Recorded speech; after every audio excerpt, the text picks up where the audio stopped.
경제하는 사람들의 마음을 읽어보는 호모 이코노미크스입니다. 한 마리의 여왕벌, 여러 마리의 일벌, 수만 마리가 모여 살아가는 꿀벌은 집단이 위기에 처하면 목숨까지 버려가며 싸우는 군대식 조직으로 유명합니다. 여왕벌은 어떻게 지도력을 발휘해 공통의 목표를 달성하는 걸까요? 우리 사회의 오랜 화두이기도 한 리더십, 오늘은 동물들에게서 배워볼까 합니다.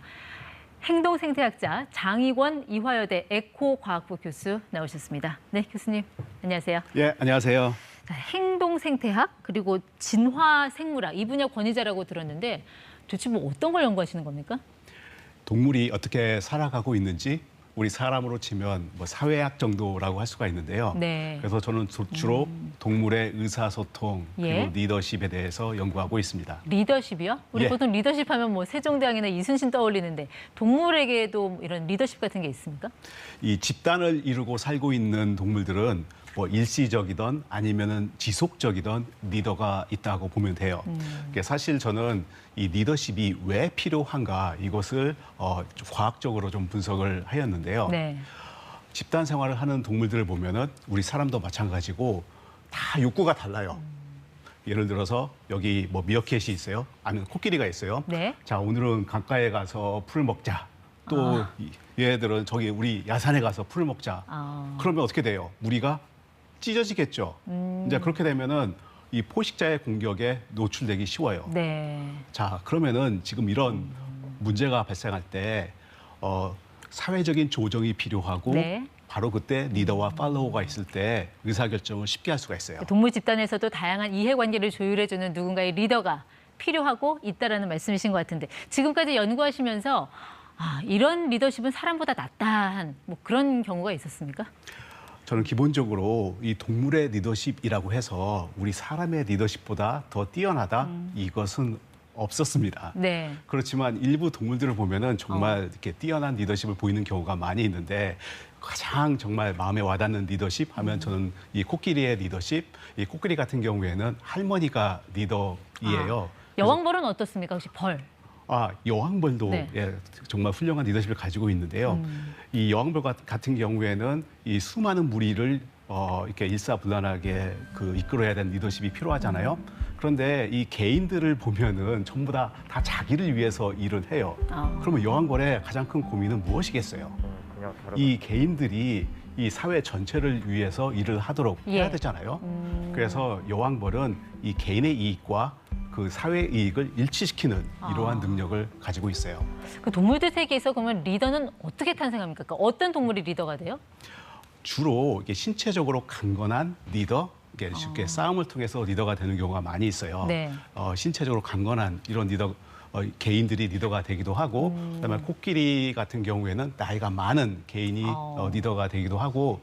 침팬지 있죠. 네. 예, 침팬지도 물론 신체적인 조건이 중요하지만 동맹을 통해서 리더가 되기도 하고 또 하이에나 같은 경우에는 우리 인기 있는 그런 개인이 리더가 되기도 합니다. 그렇게 리더가 되면은 동물들은 구성원들과의 의사소통은 어떤 식으로 합니까?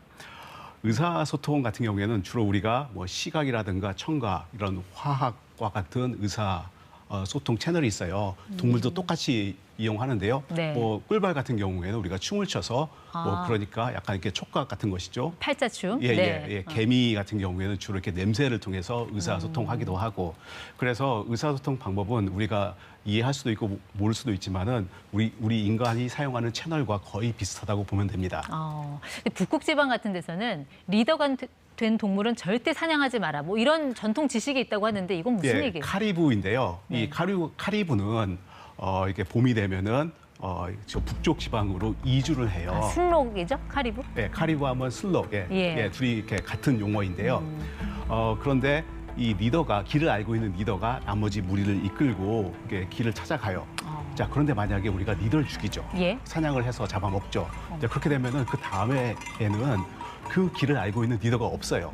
그렇기 때문에 이 순록이 이 카리브가 그 길을 지나지 않는 것이죠. 다 흩어진다는 얘기죠? 예, 우리 마을 근처로 지나가지 않기 때문에 우리가 사냥을 할 수 없게 되고 네. 이제 그렇게 되면은 마을 전체가 굶게 되는 거죠. 이런 리더십 연구하시면서 가장 감명받은 동물이 있으신가요, 혹시? 저는 사실 코끼리 리더십이라고 할 수가 있는데요. 이 코끼리는 이 가모장이라고 해서 네. 할머니가 리더가 돼요. 가부장이 아니라 가모장. 가모장, 네. 예, 가모장인데요. 이 가모장은 철저하게 헌신의 리더십이라고 할 수가 있어요. 사실 가모장 같은 경우는 우리 할머니처럼 거의 번식이 끝난 상태이고, 예. 그래서 거의 대부분의 시간을 자신보다는 손주와 손녀를 네. 위해서 평생 남은 여생을 봉사를 하죠. 그럼 혹시 뭐 사자가 공격하거나 하면 어떤 반응 보입니까? 할머니가? 이 할머니 같은 경우에는 사실 직접 나서서 막기보다는 무리 전체를 통솔을 해요. 이게 훨씬 더 중요하거든요. 예. 사자의 위협이 있으면은 이게 어느 정도 위협인지 그것을 철저하게 분석을 한 다음에 거기에 적당한 방어책을 제시하고 그걸 통솔하게 됩니다. 교수님 말씀 들어보니까 이 리더십의 본질은 동물이나 사람이나 똑같다라고 보시는 것 같은데 사실 인간의 세계는 동물의 세계와는 비교도 할 수 없을 정도로 복잡 다단한 이해관계가 얽혀 있잖아요. 맞습니다. 바로 적용을 하는 건 좀 무리 아닐까 싶기도 한데. 저는 그렇게 생각하지 않습니다. 사실 오늘날의 우리 인간 사회를 보게 되면은 굉장히 다양한 사회가 있어요.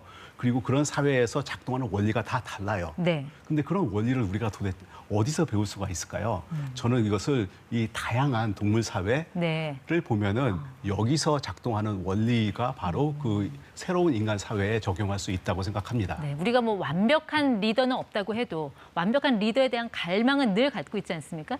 이런 동물의 세계 연구를 통해서 본 좋은 리더의 특징, 이거를 뽑아내신다면 한마디로 뭐라고 표현을 하시겠어요? 그 사회가 안고 있는 문제점, 이것을 잘 파악하고 해결책을 제시해주는 리더, 네. 그런 리더가 가장 좋은 리더라고 생각합니다. 근데 사실 우리 사회 지금 중요한 화두 중에 하나가 양극화, 이렇게 불평등이 심화되는 사회에서는 어떤 리더십이 가장 절실하다고 보시나요?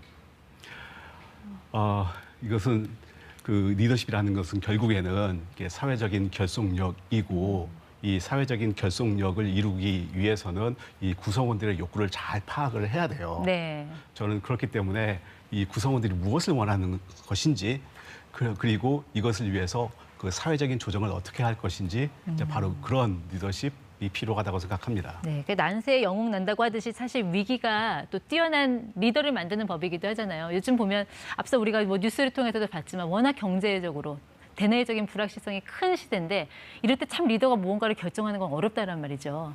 그동안의 그 연구를 통해서 뭔가 좀 통찰력을 좀 공유를 해주신다면요. 참 리더는 어려운 자리 같아요. 많은 사람을, 많은 동물들을 그 욕구를 봐야 되고요. 그리고 한편으로는 냉혹해야 되고, 한편으로는 따뜻해야 되고, 한편으로는 해결책을 제시해야 되고. 저는 그렇기 때문에 그 사회적 조정을 잘하는 그런 개인, 네. 그런 개인이 그 사회를 흥하게 하고 그리고 좋은 리더라고 생각해요. 네, 오늘은 이 리더십에 대해서 아주 독특하고 흥미로운 관점을 제시해 주신 장익원 이화여대 교수와 함께했습니다. 네, 오늘 말씀 잘 들었습니다. 네, 감사합니다.